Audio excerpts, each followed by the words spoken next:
All right. Most of you don't know this, but there was a movie, I think, back in the 90s or the 80s called The Prophecy. Yeah, the 90s. It was called The Prophecy. And it was a okay movie. I mean, the idea was good enough, but they didn't have the technology to make special effects happen. But that didn't stop the movie from having a sequel. That's right, The Prophecy 2. Now that was a pretty dark turn to the Prophecy franchise. Well, I liked it. Yeah, I liked it. And this is a shout out to Crowder. What's up? And yeah, I like the movie. The movie was pretty cool. It had Christopher frickin' Walken. Now he is a gangster, the true original gangster, the mobster, if you will, because he is frickin' awesome. Now he does things that are a little odd, like he finishes his sentences by whispering like this, like, "Hey, how are you doing?" Like that. And there's also the fact that he always goes, "Oh, yeah, you think so?" Christopher Walken is freaking awesome. And part two, I should tell you about part one. Part one deals with the Second War. It's about the angels coming down to Earth, jealous of man, and trying to wreak havoc and stuff and exterminate humanity. And this prophet called Thomas, he gets these visions of these angels, and he's a detective. I think he was a priest before. He's a detective now, and he comes across a case that's a little odd. There's a guy who got thrown out of a window and run over by a car. That's right. Well, hit by a car, really. And, well, actually, I don't think that the car necessarily killed him. It was Eric Stoltz's character. His character in The Prophecy was Simon. Simon was like, yeah, that's the weirdest send-off ever. Fatality.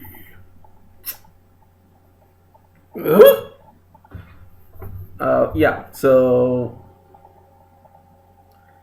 it's like, dude, why would you kiss? Really? No. But in all seriousness, he can smell the angels, and he actually, the cops can't figure anything out. They don't know what to do with the body. They're baffled. Thomas, he gets told by his friend, who's a doctor. He's a reoccurring. He's in the, I don't know what they call it, mortuary, forensics. No. Whatever. He's down there in the basement or whatever, and he studies bodies, dead bodies, and he finds out what killed them.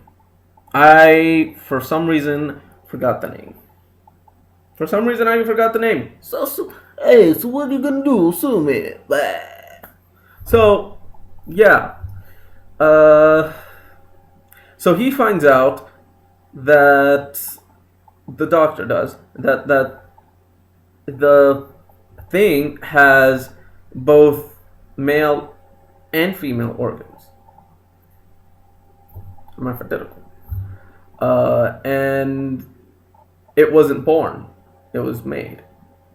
I forgot how I found that out. But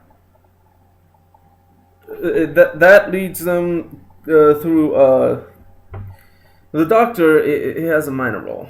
He has a minor role to play, although he will appear in the next 2 movies with Christopher Walken in it. The other 2, yeah. So yeah, this movie was freaking awesome. Had angels. It had the devil in it. Viggo Mortensen plays the devil. I'm like, whoa. And he does a great job. He does, he like, does this, you know what hell really is, Thomas? It's not boiling lakes and fires and whatnot, I don't know. It's being out of God's sight. And something like that. Or something like, I don't know. But he does say something like that, and yeah, it's one of his good performances. Now, The Prophecy has an underground following, I think so, because I don't know, a lot of people know about The Prophecy. Or that Christopher Walken or Viggo Mortensen were in The Prophecy. So, anyway, the detective, Thomas, he finds this little girl at the school, and the teacher says this guy had this girl Mary on his lap, and I don't know, some stuff. Well, it's kind of creepy the way he passes the soul. Oh, by the way, he has a soul inside of him. This Eric Stoltz character has a soul. Simon has a soul inside of him. It's a wicked soul, and he passed it on to Mary through a kiss. It's gross because she's a little girl, and Eric Stoltz is like what, 100? No, I'm just kidding. Eric Stoltz kisses Mary, and passes the soul inside to her, and then yeah, all this crazy shenanigans happen. By crazy shenanigans, like life danger stuff. Oh, and Christopher Walken's character, he resurrects this guy to do his work. He won't let him die, and he wants to die. This guy, like, I think he tried to kill himself. But yeah, he basically can't die unless he helps Christopher Walken find the soul. And yeah, that's all I'm gonna tell you because it's a good movie. Good-ish. The second one was better. Third one was decent. I liked it. The whole last fight and stuff. Angel versus Nephilim. Yeah, that's right. In the third one, there's a Nephilim. So, yeah. Please subscribe. Comment down below. Wait. Yeah, comment down below. Subscribe up top. Subscribe up top. And comment down below. I promise you will not regret it. Oh, also like and favorite. And or favorite. Whichever you like. But this is Hero. Signing off and wishing you a happy day. Because you're awesome. And I can't do this without you. Hello everyone. I'm at WonderCon here. Just want to say that it was a long walk. Well, maybe not long. That long, but it was still long. Still a walk. So I'm at WonderCon, and there's a lot of people. There are a lot of people. One person wearing green. So yeah, there are a lot of people here.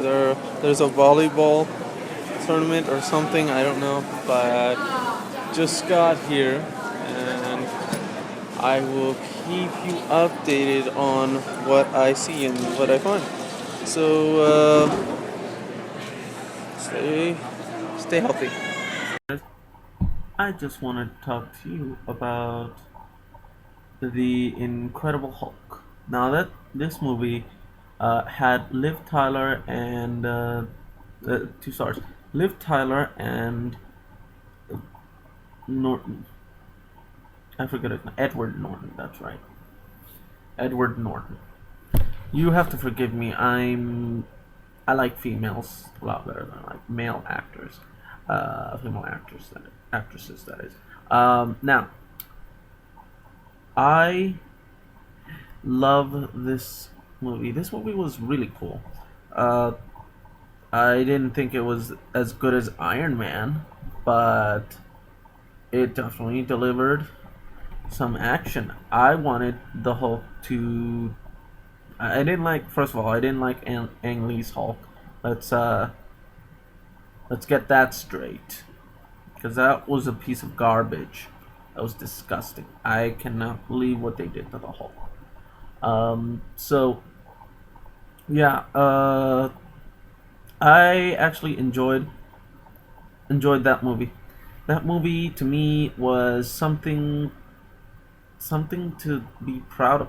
Marvel should be proud of themselves because they are doing actually good. They're doing the right thing. They're doing good stuff. So yeah, I'm like amazed as at what they're doing with the Marvel characters, especially the Hulk. Now the Hulk, he's in some I think South Africa or no wait South America, and he's trying to find a cure for his Hulk thing, and yeah, he can't find a cure. He's really trying to, it but it doesn't seem like it's working. But then he actually finds a scientist. He I think he calls himself Mr. Blue or Red or something. Uh, I think he calls himself Mr. Red. Uh, and Norton calls himself Mr. Green. Bruce Banner calls himself Mr. Green. And yeah, uh, he okay. The first time he turns into the Hulk, he's fighting these hooligans who are like attempting to sexually molest this young woman, a very attractive young woman, mind you, but a young woman nonetheless, and they're trying to assault her. So, what Bruce Banner does is he doesn't want to get involved, but he has to because it's the right thing. So she's the acting in it is phenomenal. So I enjoyed the acting. The acting was great. Liv Tyler's acting was great, and that the South American girl. Anyway, what happened was he defends her, but they made him angry, and you know how they wouldn't like him when he's angry. But he does turn into the Hulk. He turns into the Hulk for the first time, and it's kind of cool because you don't know if he's a monster. It's like a scary movie. He moves in the shadows, and he moved in the shadows, and when the monster, it was kind of revealed. You see his arm, like walking, his right arm. He's walking through the steam or whatever. Yeah, he's basically kicking these guys' butts,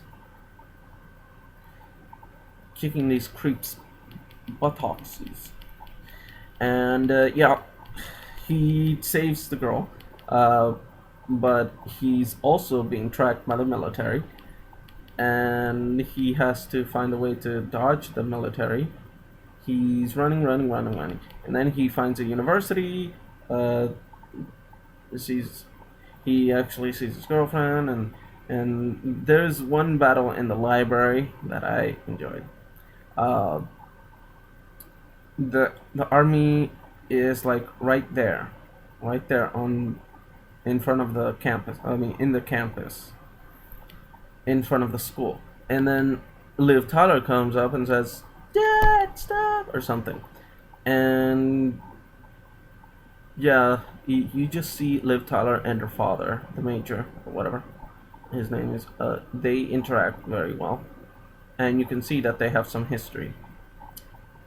And little fast forward, uh, Bruce Banner, he turns into Hulk in the library, and then he busts through the the windows, the library window, and he like kicks butt. He kicks butt.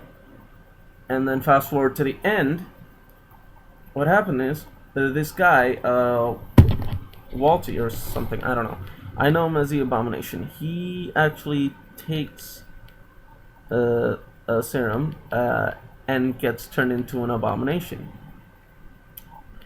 And he's actually very fast, faster than a lot of the military people, and he's stronger than a lot of the military people. He's very agile, but the Hulk proved too much for him. And then he's like getting better, but he's also turning into a monster. And by the end, he does turn into a monster. There is this climax in the middle of the street. They're running at each other, boom bang boom. Short. It's really good. It's really good. Long story short, happy ending. And then in the end, you see a spoiler alert. Spoiler alert. You see Tony Stark. He says he's putting up a team, and that is the Incredible Hulk. So yeah, I'd say it was good.